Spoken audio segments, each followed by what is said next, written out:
Kakadosh Boker Tov. We're continuing with the halachot of Taanit BeChorot. We mentioned yesterday that some people say that females are obligated in the Taanit BeChorot, but that's not our minhag, and therefore they're not obligated to come to the Siyum Masechet. However, the Rav Ovadia Yosef does bring down that if it's not going to be a tircha yetira, which means it's not going to be difficult for them, it is fitting for them to come and to listen to a Siyum Masechet in order to exempt themselves also, because again, they were also part of this decree of the Bechorot dying according to many different opinions. Now, even though we just mentioned this, obey this, if a woman is going to be pregnant or she's feeding, for sure she's going to be exempt from the Ta'anit. And therefore, for example, let's say the father's a Bechor himself, and there's a minhag that some people have that if they have a Bechor, so now, if right now the father is not a Bechor, so maybe he could do it for his son. But what happens now if he's a Bechor and his son is a Bechor? So some people have a minhag that the mother will do it instead of the son. But in such a case, when again she's going to be pregnant or she's feeding, so then for sure there's not going to be a problem. If a woman has we're going to say hapala, which is basically she has a miscarriage after 40 days of pregnancy, so therefore it's considered that she already gave birth, and therefore, after the 40 days, the next child is not going to be considered a Bechor. If also this Bechor has, for example, eye problems, or he's got different problems that he's suffering, so therefore this Ta'anit is not mi'ikar halacha, it's only a minhag, and therefore, bimkom choli v'tsa'ar lo nagu, which means that any time that a person is going to be mamash suffering, so therefore he does not need to fast, and then he's going to be exempt from the fast, as we already mentioned before.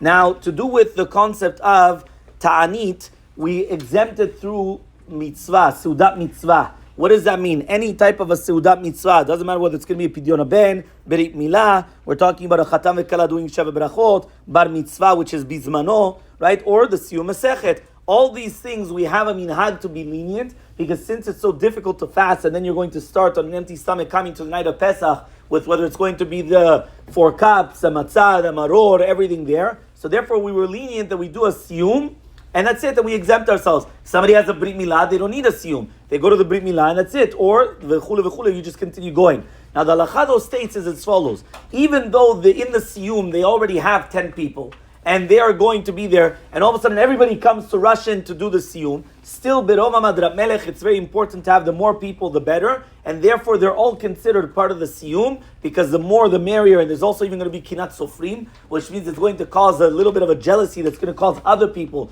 to also start learning the Torah, and therefore it's actually going to be permitted that everybody partakes of the Siyum, and then they're going to be exempt from the Ta'anit. However, though, something which is very, very important to understand is that after the Siyum Masechet, people have to eat minimum of a kezait, even if it's going to be of fruits, in order to be patur from the Ta'anit. Which means people think, I heard the Siyum, now I could go home and I'll eat at home. No. You have to partake of the food of the Siyum, even if it's going to be perot, and there's not going to be chametz, because certain Batei Knesset, they're already going to be chametz free, so they'll put fruits and things like that. But it doesn't matter what it is, you have to eat a kezait to be considered that you've partaken from the Siyum, and now you're exempt. Once you're exempt from the Ta'anit, you could go home and eat whatever you want.